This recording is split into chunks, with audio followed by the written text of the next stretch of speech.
Welcome to 2022. It's the year of me and you. We're going to get beyond 2021 and have some fun, get beyond the tyranny of last year. New year, new era.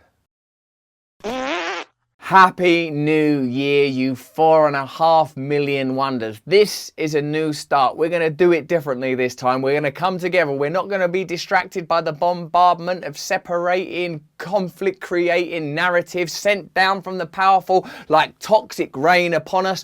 We are going to connect to the ulterior selves, to the deeper realms. We're going to get beyond their hysteria and lies and create new myths, new glory, new resources from within, because 2021... Let's have a little look at some of the best bits of 2021 and some of the stupidest bits of 2021. Let me just give you a roundup of some of the things that happened. Afghanistan, that went well. That's when we began to understand that Joe Biden didn't know what he was doing and that the Democratic government was going to not be meaningfully different from any other type of government. That's when it all fell apart. That's when we realized that the whole point of the Afghanistan war was not to win it, but to keep it going so that money could be taken from American folk and given to Boeing, Lockheed Martin, that one that's called something like Ranganbor or Raytheon. You know, they've all got weird, crazy, evil names. So when we learned that people that work at military industrial complex companies have had places and seats in government and the revolving door, big story. UFOs, we found out that UFOs are an actual thing, like it's real. The Pentagon acknowledged it. We learned about the idiocy of our elected officials. We saw Kamala Harris mucking about with those children. Hello, I am a normal guy. It's been a big year for Big Pharma, of course, for a number of reasons. We've got all sorts of stories to touch upon with you. It's been a great year for Joe Rogan, a great year for Bill Gates, and one person who really suffered, one person who's suffering we must all remember for two giant, swollen reasons, are Nicki Minaj's cousins, whose ball bags took a hell of a beating. Check this, Nicki Minaj tweeted, "My cousin in Trinidad won't get the vaccine because his friend got it and become impotent. His testicles become swollen. His friend was weeks away from getting married and now the girl's called off the wedding." You know, a very loyal potential spouse. "I ain't marrying you with them things, what's they? Kind of hairy brains down there, all swollen up. In sickness and in health, ball bags big or little." The real thing that's got a kick in the nuts is the marriage. It was also the year that we learned that Australia, which I used to think of as like, you want to put another shrimp on the barbie? Scott, Charlene, what's going on? Like just fun in the sun. Australia, one of the greatest countries on earth, glorious people. All right, let's like try to look beyond the terrible treatment of indigenous people, but what Anglophonic country does not share that curse? And obviously we the British have to take some responsibility for that. But Australia is sort of like started as a prison colony. It's gone back to its roots as a prison colony. What a mental year. And it's somewhat due to political rhetoric like this. If you are anti-mandate, you are absolutely anti-vax. I don't care what your personal vaccination status is. The way he's acting, and he's sort of, like he's too sort of aggressive. He's jabbing at you. He's trying to vaccinate people while he's talking to them with language. If you support, champion, give a green light, give comfort to, support anybody who argues against the vaccine, you are an anti-vaxxer. Absolutely. If you say pro-persuasion, stuff it, shove it. We are absolutely going to make sure as many Territorians as possible are vaccinated. He's actually got too much spit in his mouth there. He's gotten himself so angry about the possibility that you could be a vaccinated person who doesn't agree with mandating vaccinations. It's actually made his saliva glands go, "Oh, shit, I believe it so much. I got swirl about with spit." Your personal vaccination status is utterly irrelevant. And if you are out there in any way, shape or form campaigning against this mandate, you are absolutely anti-vax. I can't handle this, geezer, can you? That level of intensity. Is he in your government? Because if he is, no wonder shit's gone crazy over there. Right, what do we do today? Well, I think parking tickets. Right. I think if you want a parking ticket, I'll stick it on your fucking window from my spit. Due to the pandemic and the laws around it and all the curious cultural wars ever ongoing, conflagrations continually fueled by media madness, many people started to think about off-grid living. Is that what you're thinking about? Are you thinking about building new communities? What will your new community be like? Embrace nature, embrace one another, true democracy, where we learn to use tech to create a post-work utopia, where we relax, connect with God, working only to make each other and the world better. Or would you rather live in an underground bunker? His clients believe America's approaching collapse, and when it does, they'll need somewhere to hide from crowds of desperate people. It's got everything a house does, it's just 20 feet underground. Well, what about a tree or a window that's not looking at some worms? I mean, that's one of the main things I like about my house, is it's not 20 feet under the ground. That's like saying it does everything a leg does, except it's been chopped off and it's floating down the sea. It was a year when we lost faith in politicians. It was a year when we had to accept that many of the news narratives we'd been given around things like Russiagate were untrue. That the war between goodies and baddies may be more complex than we previously believed. It was the year when Hillary Clinton got honoured by an Irish university and a little kid had to be her kind of like little tiny mini-me page boy type thing, and probably suffered as a result of some of the heckling from many of the people that would like Hillary to answer for what they believe are war crimes.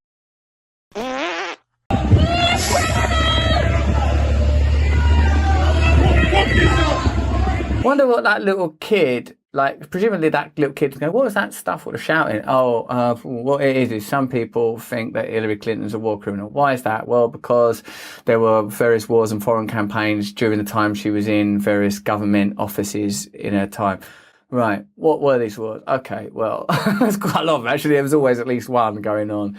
Okay, why are people suspicious about these wars? Well, because under investigation, it looks like there are economic imperatives that serve certain corporate interests rather than the stated national interests that people went to war with. Right, can I go and watch Peppa Pig now, please? It's getting a bit too much. I also had some pretty fantastic conversations with pretty fantastic people. Vandana Shiva has become a hero of mine. She's radical, insightful, wise, spiritual, intellectual, understands a variety of disciplines. One of the great teachers of 2021 for me has been the mighty Vandana Shiva. Here's a little part of my conversation with her from my podcast Under the Skin, available from Luminary. Is really a commodification of the world. We said, our world is not for sale. And we stopped WTO.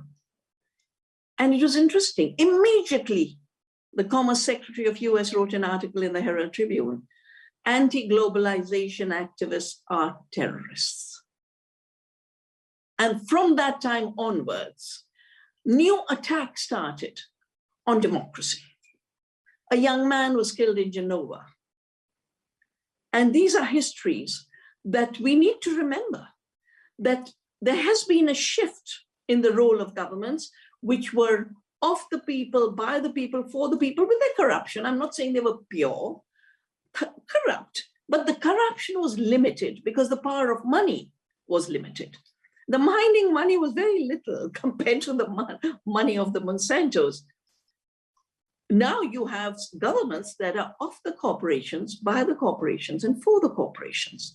And because the corporations themselves are owned by the billionaire money and the BlackRocks and the Vanguards, this is what I figured out when I wrote my book, Oneness versus 1%. You really have billionaire and corporate rule right now. It would be remiss to contemplate 2021, what a year it was, without mentioning a plucky little outsider, a man who invented Windows and a tiny little paperclip pal, a man who will stop at nothing to make us all healthy, no matter how much money he has to give to media, how much funding he has to offer to various global agencies, and how much research have to be done into various medications. Ladies and gentlemen, it's Bill Gates. There's been some speculation that the changing intellectual property rules and allowing these vaccines, as you say, the recipe for these vaccines to be shared would be helpful. Do you think that would be helpful? No. I like Bill Gates. No. Well, because done all this work. It's my money. It's mine. I'm in charge of it. I'm in charge of the World Health Organization. I've done all this work. Fuck you. And so moving something that had never been done, moving a vaccine from, say, a J&J factory into a factory in India. I'm not an expert on body language, but I think that this means either I'm lying or I'm in Laurel and Hardy. You had a number of meetings with Jeffrey Epstein.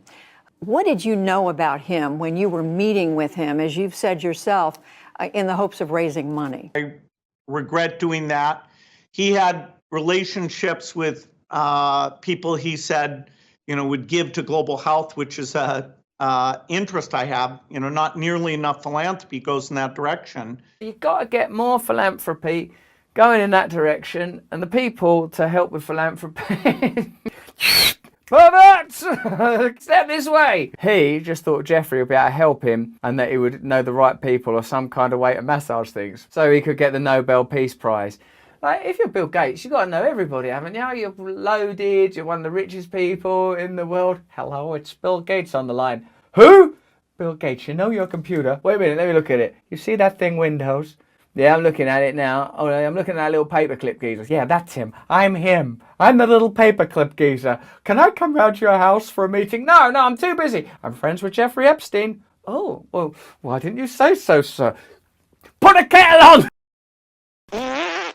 This was the year where we received praise from Caesar himself. Joe Rogan, the king of the podcast, named me and this channel our humble endeavour, where a mere handful of people, most of whom I have to declare are nitwits, a crew of ne'er-do-wells that make this content with me, actually solicited this, well, didn't solicit, got this from the great Joe Rogan. Russell Brand has become my favorite new independent journalist. It is crazy because I love Russell as a person. I've met him. I've had him on the podcast before. He's a great guy. He's a really funny guy. But I always knew him as this hilarious guy from movies. And now he's this really open-minded, well-informed journalist. It's crazy to see. He does this podcast. He's got papers out. He's reading these facts and he's cracking jokes and he's funny. And I'm like, look at this. One of the news stories that changed our perspective of this year was the lab leak theory. The idea that the coronavirus didn't start in a wet market. A wet market? Disgusting. What goes on down the wet market? Bats all covered in spank. But actually began in, get this, in the Wuhan Institute for Virology. Is it possible? In March 2020, China traced its first case back to November 17th, 2019. But since then, more evidence has emerged that suggests that the virus was circulating in Wuhan way before that time. As the committee's report notes, the Wuhan Institute of Virology took its main public virus database offline on September the 12th, 2019. We're just going to take the old database offline now for a little while. Why is that? Nothing really. Couple of months, you'll find out. Watch this space. You ain't seen me, right? 4 days later, the Wuhan Institute of Virology announced a new contract competition to completely renovate... What's going on? The Wuhan Institute of Virology announced a new contract competition to completely renovate its air conditioning system for $606 million. Hold on a minute. That's not a way to get an air conditioner. Roll up, ladies and gentlemen. Here's your chance to provide air conditioning. Clearly, a lot of shit was going on in September at the Wuhan Institute of Virology. No, we just decided at that time to get some new security, the totally new air conditioning. Mental. It was also the year where finally we got over reality. Do you know what gets on my nerves? Reality. Walking around, trees, nature, my children, falling in love, the necessary nostalgia and melancholy of entropy, of time going on, things falling apart. Like in British newspapers, every new year, they do the old man last year shuffling off in a robe and the new baby this year. You'll be able to find that really easily somewhere, and that it evokes certain feelings in you. Sometimes those feelings are so strong, I want to escape from this universe altogether. Thank God we've got Zuckerberg, who's metaversing us into a new dimension. It has parts of your physical home recreated virtually. It has things that are only possible virtually. And it has an incredibly inspiring view of whatever you find most beautiful. Right, he's in there right now. Oh, he's having a lovely time in there. Look at that lovely fireplace. And oh, it's gorgeous in there. I mean, yeah, you'll get to the point where you just think, what, reality? That thing where no one likes me? I'm off into metaverse with lovely old slender veal calf Mark Zuckerberg to laze about looking at that lovely view, have a samurai fight, and you know what you're already thinking about in the back of your mind could take place in virtual world. And I'm not even going to say it because I'm too spiritually advanced, but it'll get saucy in there.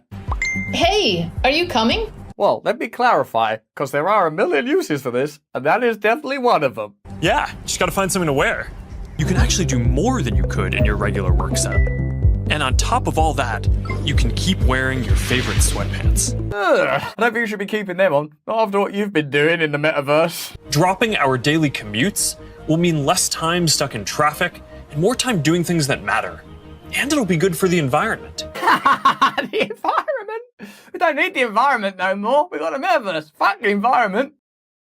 I also had conversations with people I don't necessarily agree with, but respect, like Ben Shapiro of Daily Wire fame. Ben is a great speaker, great talker, and even though there are many, many cultural and political issues I vehemently disagree with Ben on, I respect his right to have those opinions, and I value the conversations that people from different places can have in our pursuit to find new alliances, new allegiances. This conversation between Ben and I took place on my podcast, Under the Skin, available from Luminary. So it depends on whether there can be a common agreement to leave people alone.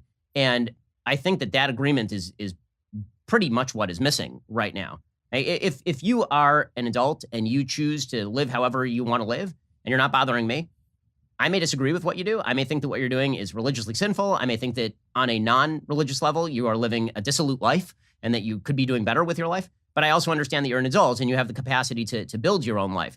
If you can't understand the same about me, then we've got a problem, because then we don't have a shared space at all. Then it's just a matter of who wins, right? Then it's not a matter of we can have an agreement to leave each other alone, which frankly, my ideal life is just to be left alone. This seems great to me. But if there can't be that sort of fundamental agreement, then there will just be this continuing war of all against all. And then the question just becomes who wins that war. Because I don't think that war can be won either, Ben. I've been thinking about it a lot, man. And like I sort of, when I think about conservatism, republicanism, sort of like the, Enlightenment informed type of politics that led to the foundation of your country, the challenge I have with it sort of in some ways sounds oddly comparable to some of the criticisms you've offered about other enclaves of culture and identity, is that for me it seems that conservatism becomes too easily alloyed with concentration of power. It facilitates and expedites the progress of powerful interests and institutions. It leads to inaccessible and fortified power centers, for me more in the financial and corporate world rather than the sort of the world of state and government. Not that I'm a big state person either, by the way. So I've often, like the same way I guess you're probably called a fascist, and with the obvious ironies, acknowledged in referring to you with that loaded word.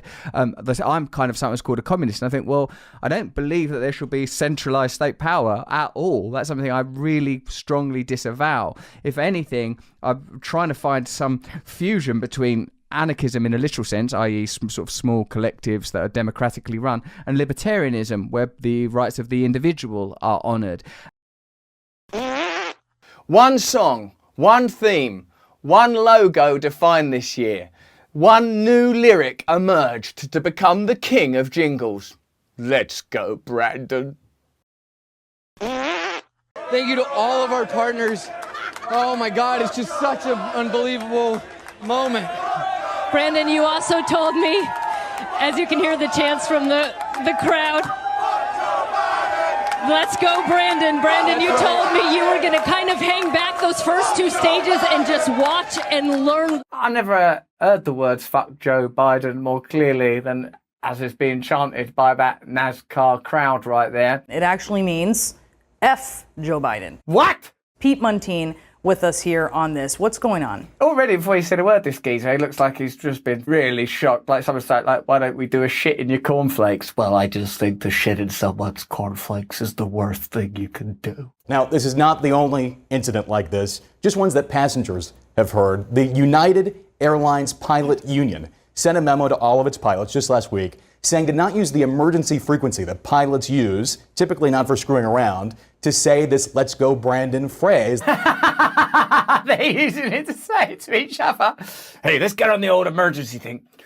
Let's go Brandon. They say they sent out this memo because of this, and it says that frequency is not to be used as a political pulpit. You know, I'm a pilot, I fly a little airplane, I monitor this frequency all the time. I monitor it. I'm a pilot. I'm pretty serious. Look at my haircut. My haircut's serious. My tie is serious. You're supposed to listen to it. I've heard FJB. I've heard "let's go Brandon." This is a real problem. It's not a real problem, like it's interrupting flights. Oh no! There's a mountain! Let's go Brandon! We lost a lot of faith in mainstream media, and thank God for us that we did, because now authentic news media, like this channel, where we do our best to tell you the truth as we understand it, being honest about the mistakes we make, the biases we have, our own fallibility, we are able to rise up and meet you, and it's because of you and your willingness to think critically and openly and take on board different opinions and evolve individually and acknowledge that the self is not a static object, but more like a river, an ongoing event. We learn that in part because of people like Brian Williams, CNN anchor and absolute liar. This guy loves lying so much, he even does it when CNN ain't paying him to. As you'll read and hear in many stories covering Williams' resignation, he was suspended and demoted by NBC in 2015 for exaggerating an anecdote about a helicopter ride in Iraq, or telling an inaccurate story about his helicopter having been hit by a rocket-propelled grenade. You know what happened to me out there? Helicopter was hit by a rocket-propelled grenade. I was up there in the old whirly-bird. You gotta do what you gotta do to bring polarizing information to the masses to keep them dumb. I was there looking down on Iraq when whoosh, propelled. It was a grenade. Did that really happen? Listen, I don't want to talk about that. We got the weather coming up. For one, Williams didn't just tell a story inaccurately one time, as this phrasing suggests. Williams told the story at least half a dozen times over the years.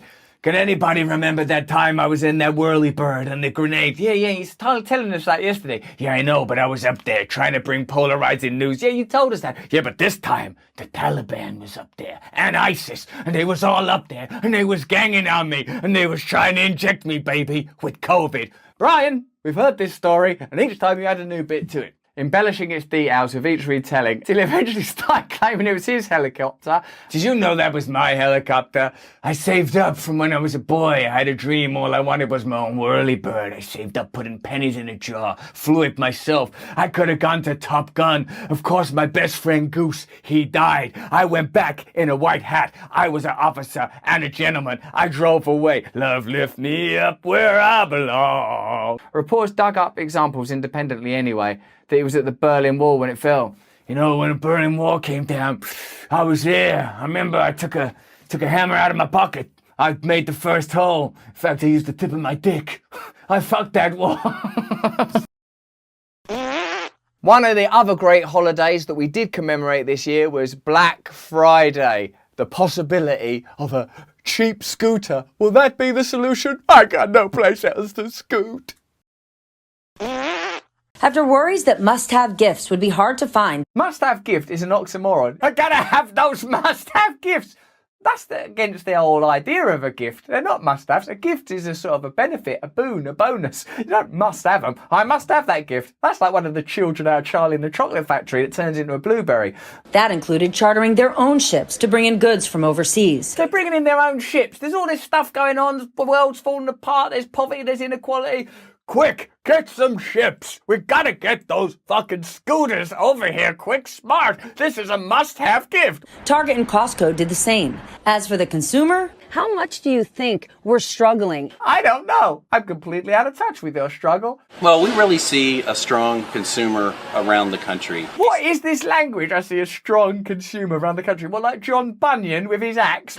Certainly we see strong demand. We know that incomes are higher than they were a year ago. Whose income's your income? We think that customers are generally in pretty good shape as we go into the holidays. What are we going to do for the consumer? We got to help them. Okay, they're in a pandemic. Their life has been stripped of meaning. There's a culture war, which means that barely any issues can be openly discussed. What do they need? This is going to sound stupid. I'm sort of worried to even say it. No, say it. Come on. No bad ideas in a brainstorm. Scooters. Ships filled with scooters. I like it. But the real heroes of 2021, the people that never let us down, wherever you are in the world, are our political leaders. They came through time and time again. They resisted the temptation of endless lobbying and media manipulation and the idea that they might get a job at big pharma, big tech or military industrial complex post their political career. And they lived with honour and service for we, the people. Or did they just accept loads and loads of money like Kristen Sinema, and when people tried to confront them about the lobbying they were accepting and about their negligence of their own constituents, those senators, in particular Kristen Sinema, just didn't want to be touched or spoken to and seemed to conflate being spoken to with touching. Don't touch me! Don't touch me! All told, Sinema has received at least She's received $750,000 from pharmaceutical interests and $920,000 from other industry lobbies. Let's have a look at this little bit of footage of her being bothered at an airport by one of her constituents. I'm from Tucson, Arizona. I think it's and I'm wondering, quite interesting. I know you've met with dozens of lobbyists. I did not touch you. Don't touch me, because then I would have something to complain about. If you've got a question for me, you can lobby me financially, like everybody else. I'm meeting with dozens. I know you're meeting with dozens of lobbyists. The world doesn't really and work talking with anymore. corporate donors about the package. I like that she's really carrying on with our conversation. Yeah, no, what? Yeah, this is important. Yeah, I know. I've asked for an aisle seat. Yeah, peanuts, I'll probably have some. Could you please stop being so corrupt? Sorry, don't touch me. I didn't touch you unless it was my words. No, words don't touch me. Only money touches me. Obviously. How many times will you meet with constituents? How many times have you met with constituents in negotiating bills? Sorry about this. Sorry about this. That's actually my daughter. She's been doing this for years. I just simply will not give her any more pocket money. I think it's part of the course, right? Part of the So why won't you meet with my family, her constituents? I'd like to, if that guy joined in, goes, yeah, actually, Lo, she raises a good point. Have you had many meetings with constituents? No, don't touch me. Don't touch me, you touchers. I can have them meet you next week. Please answer me, Senator. My family, my house, we're from Tucson. We're constituents.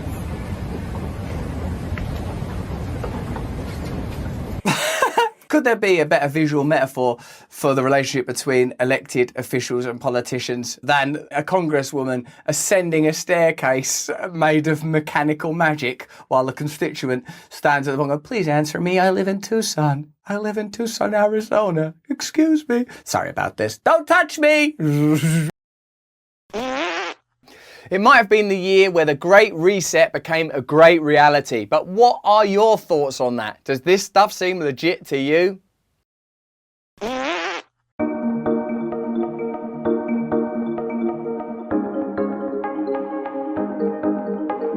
Like, if you believe, as many people do, in the values of detachment, of letting go of possessions, then I feel like the best way to espouse and spread these values is through embodying them and demonstrating them. Nothing to worry about there, that's just a drone delivering a package to your door. That drone couldn't be used for any... Sorry, what? Yeah, you can keep that delivery actually, I'll just wait for the van. They've misjudged the tone as well. You'll eat much less meat. Stop telling me what to do. I'm already vegan. What do you want me to do? Pull meat out of me? An occasional treat, not a staple. The problem is with this video is it's the exact mood of like a dystopian thing that you'd be sort of forced to sit and watch with matchsticks holding your eyes open in a great big terrifying cinema. And then it just goes into bad things. Also, 1 billion people will be displaced by climate change. Finally! No, that's the bad bit.